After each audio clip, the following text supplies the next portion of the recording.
Hello everyone, मैं हूँ श्वेता और हम आज की अपना वीडियो लेक्चर शुरू करने जा रहे हैं जो कि इंडियन कॉन्स्टिट्यूशन एनसीईआरटी 11 से रिलेटेड है।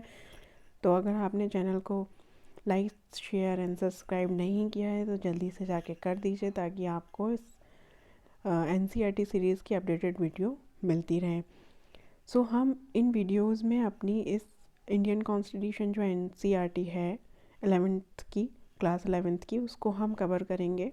ठीक है, तो आइए शुरू करते हैं आज का अपना टॉपिक जो कि रिलेटेड है इंडियन कॉन्स्टिट्यूशन से कि इंडियन कॉन्स्टिट्यूशन क्या है, इंडियन कॉन्स्टिट्यूशन हमें हमारे देश को क्यों ज़रूरी है और क्या क्या फंक्शंस हैं इंडियन कॉन्स्टिट्यूशन के। ठीक है, कौन कौन से आर्टिकल्स उसमें हैं और ये सब हम अभी इस वीडियो लेक्चर में डिस्कस करेंगे। सो आइए शुरू करते हैं आज का अपना टॉपिक।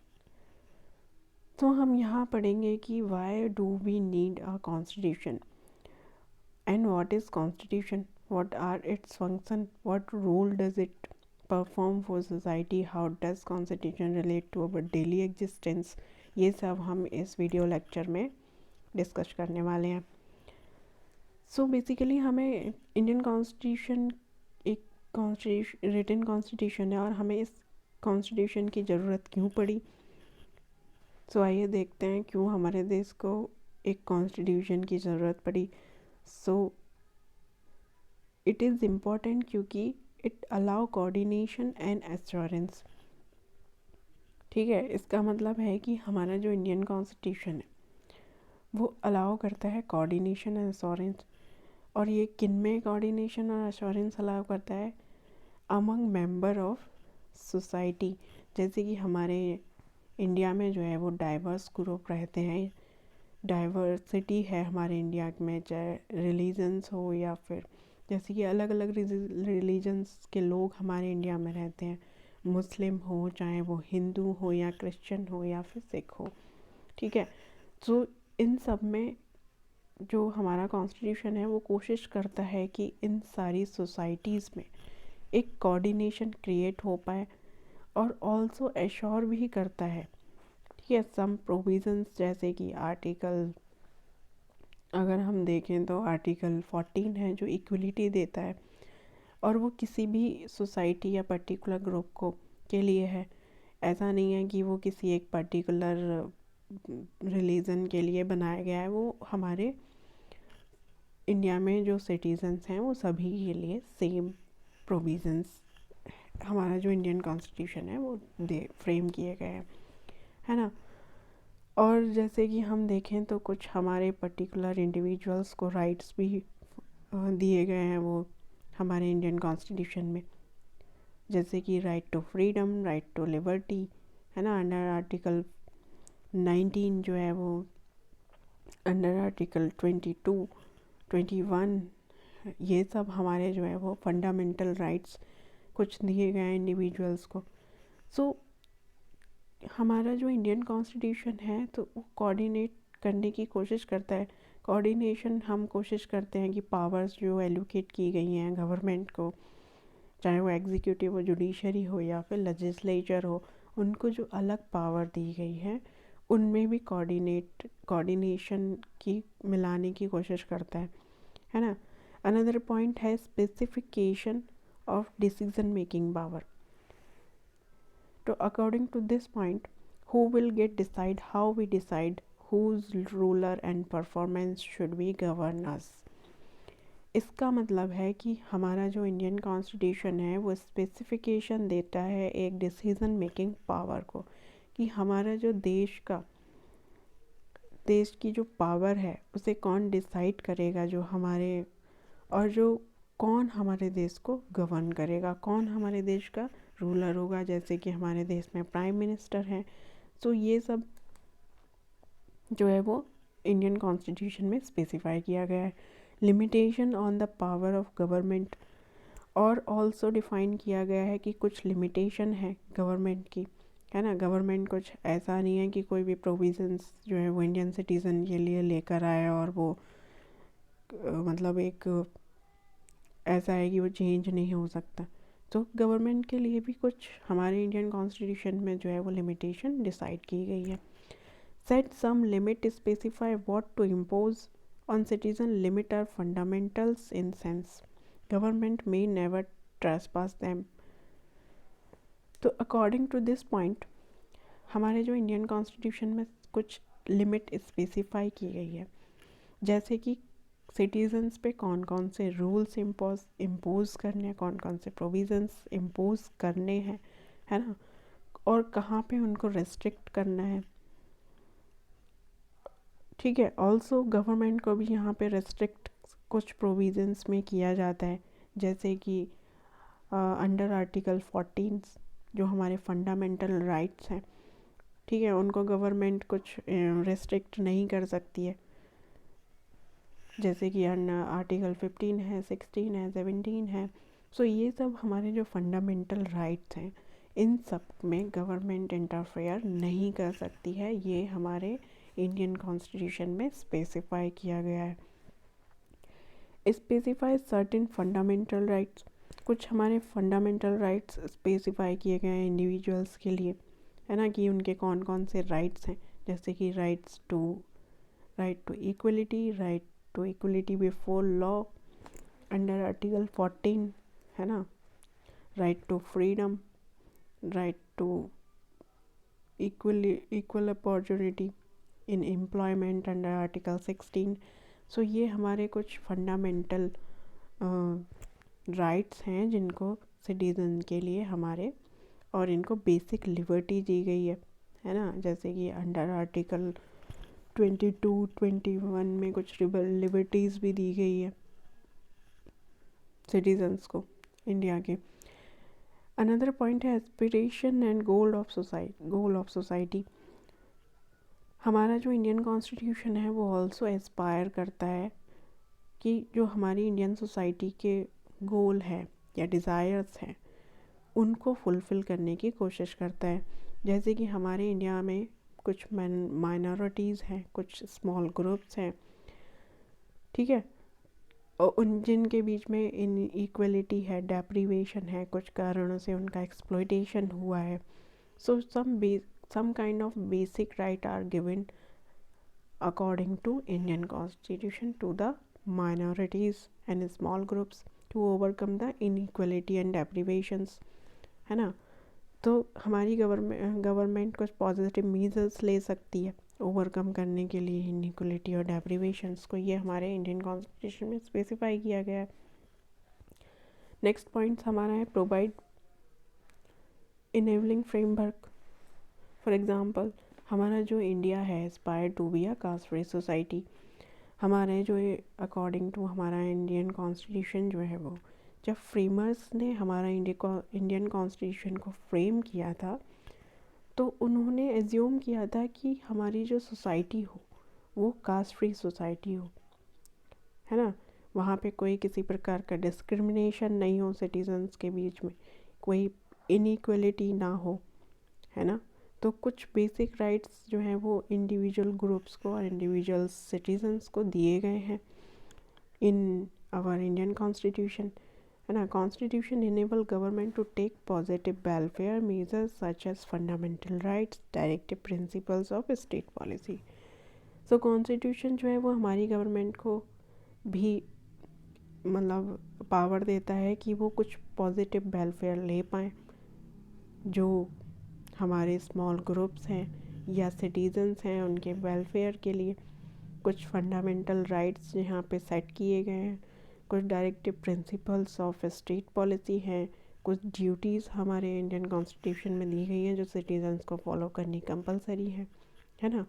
सो ये सब हमारे गवर्नमेंट को यहाँ पे कॉन्स्टिट्यूशन ने एम्पावर किया है कि वो किसी भी प्रकार का कोई मीजर्स जो है इंडियन सिटीज़न के वेलफेयर के लिए ले सकती है।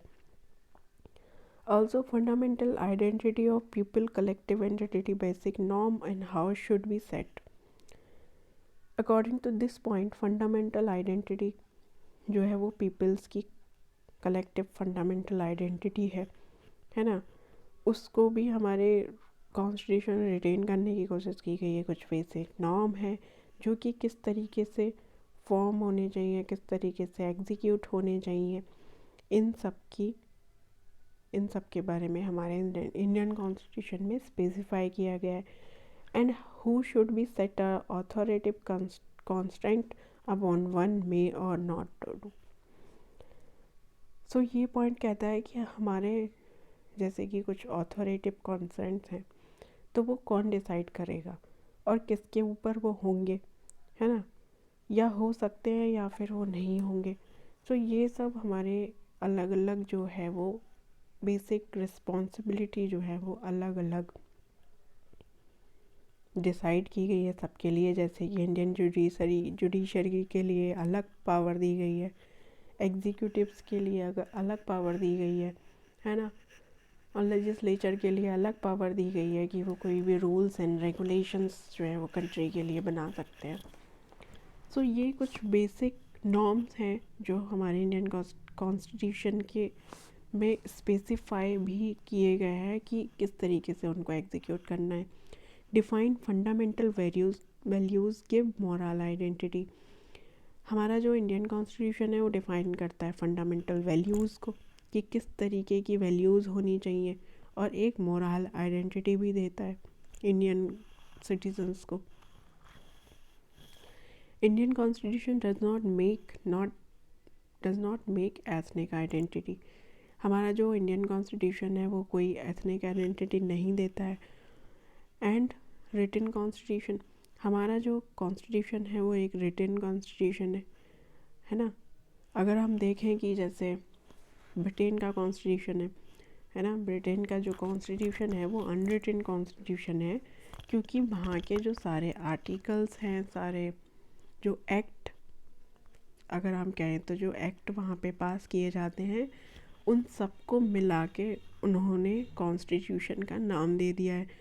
लेकिन वहाँ के जो वो एक्ट है वो किसी भी पेपर पे रिटन नहीं है। जैसे कि हमारे इंडियन कॉन्स्टिट्यूशन जो है वो रिटन कॉन्स्टिट्यूशन है, यहाँ पे सारे आर्टिकल, सारे एक्ट जो है वो रिटन फॉर्म में है। तो हमारे जो, और अभी हम पढ़ेंगे कि जो हमारा कॉन्स्टिट्यूशन था वो कैलीग्राफ किसने किया था।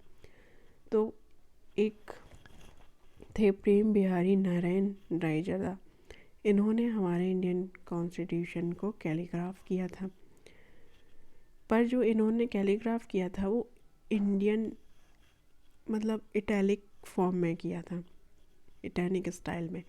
बट जो original version was beautified and decorated by artist form of Shantiniketan. Original version जो था वो इंडियन कॉन्स्टिट्यूशन का वो ब्यूटिफाइड और डेकोरेट किया गया था शांति निकेतन के द्वारा, और also Nandlal Bose,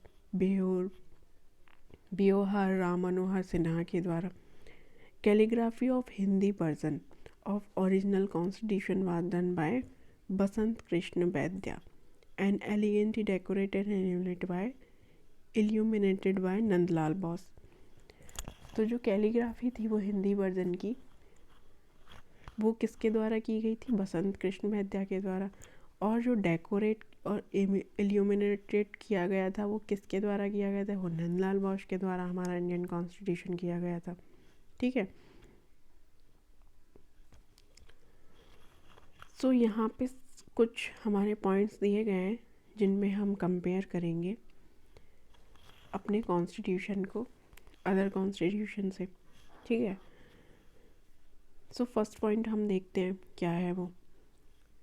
first point में दिया गया है government can not order any citizen to follow or not to follow any religion. According to this point हमारे इंडियन कॉन्स्टिट्यूशन में जो है वो गवर्नमेंट के मतलब कॉन्स्टिट्यूशन के अनुसार गवर्नमेंट नहीं डिसाइड कर सकती कि किसको कौन सा रिलीजन फॉलो करना है और कौन सा नहीं करना है, यानी कि वो किसी भी पर्टिकुलर रिलीजन को ऑर्डर नहीं दे सकती है ना। तो ये एक limitation power of the government जो कि हमारे इंडियन कॉन्स्टिट्यूशन में स्पेसिफाई की गई है। Government must try to reduce inequalities in income and wealth. According to our Indian Constitution, government must try to reduce inequalities in income and wealth. इसका मतलब है कि गवर्नमेंट को ट्राई करना चाहिए इनइक्वलिटी रिड्यूस करने के लिए जो कि हमारे इंडिया के लोगों में है, जैसे कि इनकम इनइक्वलिटीज़ हैं, वेल्थ इनइक्वलिटीज़ हैं, पुअर्स एंड रिच के बीच में। थर्ड पॉइंट है president has the power to appoint prime minister. So हमारे इंडियन कॉन्स्टिट्यूशन में ने जो पावर दी है वो प्रेसिडेंट को दी है, जो कि प्राइम मिनिस्टर को अपॉइंट कर सकते हैं, है ना। Constitution is the supreme law that everyone has to obey. तो अकॉर्डिंग टू इंडियन कॉन्स्टिट्यूशन जो है वो एक सुप्रीम लॉ है that everyone has to obey, जो सबको फॉलो करनी है। Indian citizenship is not limited to people of race, caste और रिलीजन। हमारा इंडियन कॉन्स्टिट्यूशन ने सिटीजनशिप जो स्पेसिफाई बताई है, फ्रेम की है, वो किसी पर्टिकुलर रिलीजन और पर्टिकुलर कास्ट या पर्टिकुलर रेस के लिए लिमिटेड नहीं है, वो सबके लिए सेम है, चाहे वो हिंदू हो, मुस्लिम हो, क्रिश्चियन हो, सिख हो, ठीक है। ये इन सभी के लिए, चाहे वो अपर कास्ट हो, लोअर कास्ट हो, मिडिल कास्ट हो, इन सभी के लिए सेम सिटीजनशिप है। जैसे कि अगर आपने कभी पढ़ा है कि यूएस जो है वहाँ पे डबल सिटीजनशिप है। वहाँ पे स्टेट की सिटीजनशिप अलग होती है, सेंटर की सिटीजनशिप अलग होती है, पर हमारे इंडिया में ऐसा नहीं है। हमारे इंडिया में कोई स्टेट किसी सिटीज़न को सिटीजनशिप प्रोवाइड नहीं करता है। यहाँ पे सेंटर जो है वो डिसाइड करता है, यानी कि पार्लियामेंट हमारा डिसाइड करता है कि किसको सिटीजनशिप देनी है और किसको नहीं देनी है। So now we are going to discuss what is constitution. So it is a document comprise number of article about a state. हमारा जो इंडियन कॉन्स्टिट्यूशन है वो एक डॉक्यूमेंट है जिसमें n नंबर ऑफ आर्टिकल्स हैं स्टेट के बारे में, and specify how the state is to be constituted and what norm should be follow. और ये स्पेसिफाई करता है जो हमारी गवर्नमेंट है या स्टेट है उसे, कि उसको कौन कौन से नॉर्म्स कॉन्स्टिट्यूट करने चाहिए और कौन कौन से नहीं। It seek to perform function. Also हमारे इंडियन कॉन्स्टिट्यूशन में अलग अलग फंक्शंस एंड रिस्पॉन्सिबिलिटीज़ अगर हम कहें तो दी गई हैं अलग अलग पर्टिकुलर ऑर्गेनाइजेशन और एग्जीक्यूटिव्स और सभी के लिए। Formally created by Constitution Assembly between December 1946 November 1949। जो हमारा इंडियन कॉन्स्टिट्यूशन था वो किसके द्वारा कॉन्स्टिट्यूट किया गया था? इंडियन कॉन्स्टिट्यूएंट असेंबली के द्वारा, जो कि दिसंबर 1946 से लेके नवंबर 1949 तक कॉन्स्टिट्यूट किया गया था। Some countries have subjected their constitution to full-fledged referendum all vote on desirability। हमारा जो इंडियन कॉन्स्टिट्यूशन है वो नॉट सब्जेक्टेड टू रेफरेंडम, किसी भी तरीके के कोई डिज़ायर्स उसमें मतलब अपनी वो नहीं की गई है। ये जो हमारा इंडियन कॉन्स्टिट्यूशन है, people adopted by it provision authority of peoples. जो हमारा इंडियन कॉन्स्टिट्यूशन है वो पीपल की अथॉरिटी के द्वारा इसमें प्रोविज़न्स उनको ध्यान में रखते हुए बनाए गए हैं।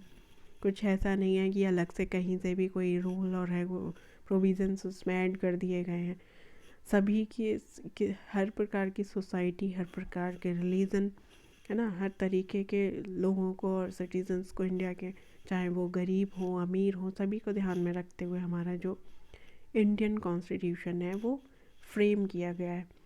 बट अदर कंट्रीज़ में हम देखेंगे कि कुछ जो है कॉन्स्टिट्यूशन वो फुल फ्लेज रेफरेंडम भी होते हैं, जो कि वोट उनका जो होता है वो ऑल वोट ऑन डिज़ायबिलिटी, जो वो चाहते हैं वो उसमें वो फ्रेम कर देते हैं, है ना। And substantive provision of constitution.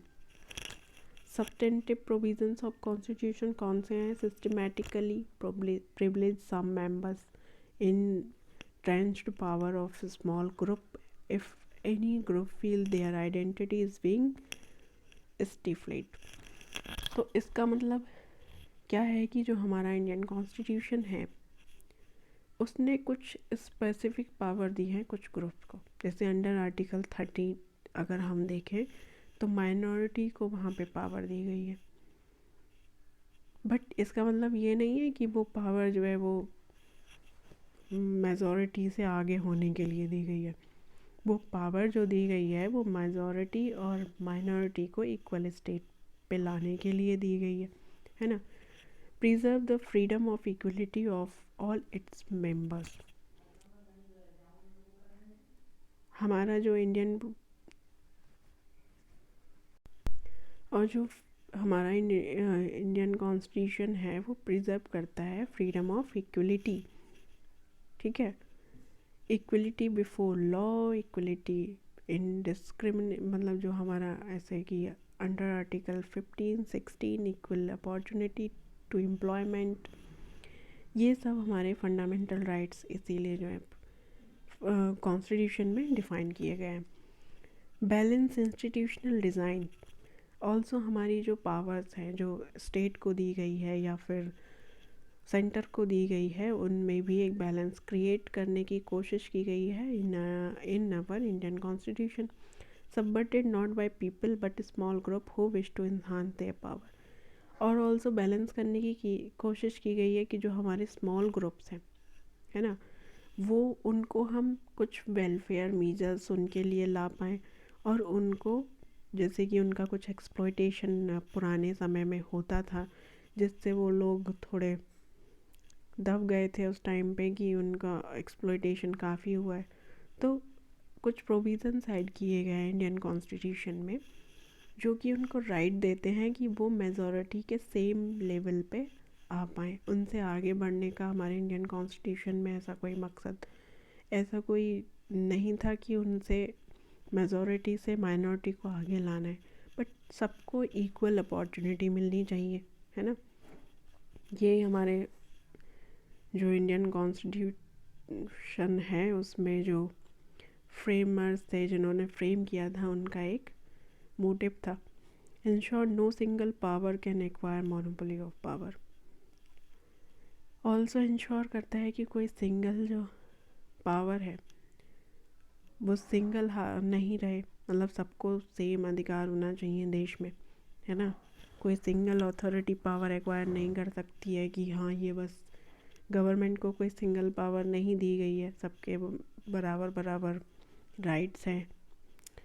Right balance between norms procedures as authority allow enough flexibility to adapt changing need. हमारा इंडियन कॉन्स्टिट्यूशन में जो है वो फ्लेक्सिबिलिटी दी गई है कि हम जब चाहें उसको चेंज कर सकते हैं अगर ज़रूरत पड़ती है तो, है ना। जो उसके नॉर्म्स एंड प्रोसीजर्स हैं उनके बीच में एक राइट बैलेंस क्रिएट करने की कोशिश की गई है इंडियन कॉन्स्टिट्यूशन में। अगर हम देखें कि अंडर आर्टिकल 368 जो हमारे पार्लियामेंट को अमेंडिंग पावर दी गई है, तो ये पावर जो है वो एक फ्लेक्सिबिलिटी देती है हमारे इंडियन कॉन्स्टिट्यूशन को कि हम अगर किसी पर कभी ज़रूरत पड़ रही है तो हम उसको अमेंड भी कर सकते हैं उसके प्रोविज़न्स को। बट ध्यान रहे कि हम जो कॉन्स्टिट्यूशन का बेसिक स्ट्रक्चर है जैसे कि आर्टिकल 14 जो हमारे फंडामेंटल राइट हैं 14 to 32 उनको हम सिर्फ अमेंड नहीं कर सकते हैं, है ना। वो इंडिविजुअल्स के फंडामेंटल राइट हैं सिटीज़न के, उनको अमेंड जैसे कि हमने देखा था अगर आपने पॉलिटी पढ़ी है लक्ष्मीकांत तो उसमें दिया गया है कि जो केशव नंदा भारती केस था उसमें सुप्रीम कोर्ट ने बताया था कि जो हमारा बेसिक स्ट्रक्चर है वो क्या है इंडियन कॉन्स्टिट्यूशन का और हम अमेंड नहीं कर सकते, है ना, ये उन्होंने बताया था। So as living documents possibility to change provisions and limit such changes. But Indian constitution एक लिविंग डॉक्यूमेंट्स है क्योंकि उसमें हमेशा एक पॉसिबिलिटी है कि हम उसमें कुछ बदलाव ला सकते हैं उसके प्रोविजंस में। पर कुछ यहाँ पे लिमिट भी सेट की गई है, जैसे कि हमारे बेसिक स्ट्रक्चर को हम अमेंड नहीं कर सकते हैं, है ना। तो ये कुछ लिमिटेशंस भी इंडियन कॉन्स्टिट्यूशन में डिफाइन है। So as we see this paragraph, Indian constitution, for example, horizontally fragments power across different institutions like legislature, executive, judiciary, and even independent statutory bodies like election commission, ensure that even if one institution want to subvert the constitution, others can check its transgressions. An intelligent system of check balance has facilitated the success of Indian Constitution. अब हम यहाँ देखते हैं कि इस paragraph में क्या कहने की कोशिश की गई है। So according to this paragraph, हमारे जो पावर दी गई है अलग अलग, जैसे कि लेजिस्लेचर को अलग पावर दी गई है, एग्जीक्यूटिव को अलग, जुडिशरी को अलग पावर दी गई है इंडियन कॉन्स्टिट्यूशन के अनुसार, है ना।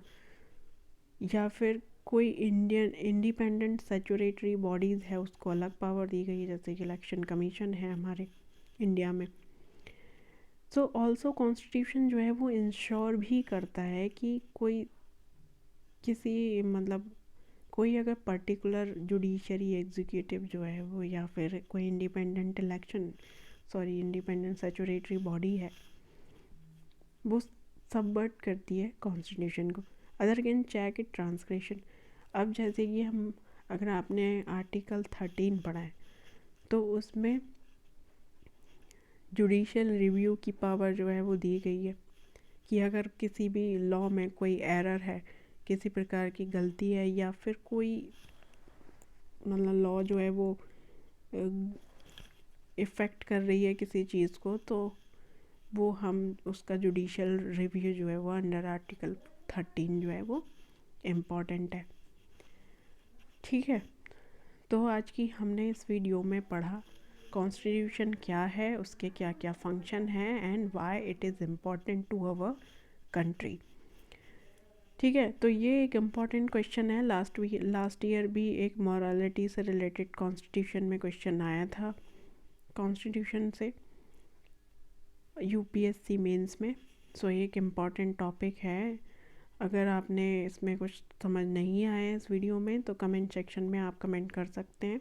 और अगर आपने चैनल को सब्सक्राइब, लाइक, शेयर नहीं किया है, तो प्लीज़ जल्दी से जाके कर दीजिए, ताकि आपको आगे की अपडेट वीडियो एनसीईआरटी सीरीज़ से रिलेटेड मिलती रहें, है ना। और गाइस, इस टॉपिक को ध्यान से पढ़िएगा, वीडियो को रिपीट करके देखिएगा, क्योंकि ये एक इम्पॉर्टेंट टॉपिक है। ये लास्ट ईयर यूपीएससी मेंस में पूछा गया था कि इंडियन कॉन्स्टिट्यूशन की जो मोरालिटी है उससे रिलेटेड एक क्वेश्चन आया था यूपीएससी मेंस में। ठीक है, तो आज के लिए इतना ही। अगले लेक्चर में हम कवर करेंगे आगे के पॉइंट्स इस एनसीईआरटी के। ठीक है।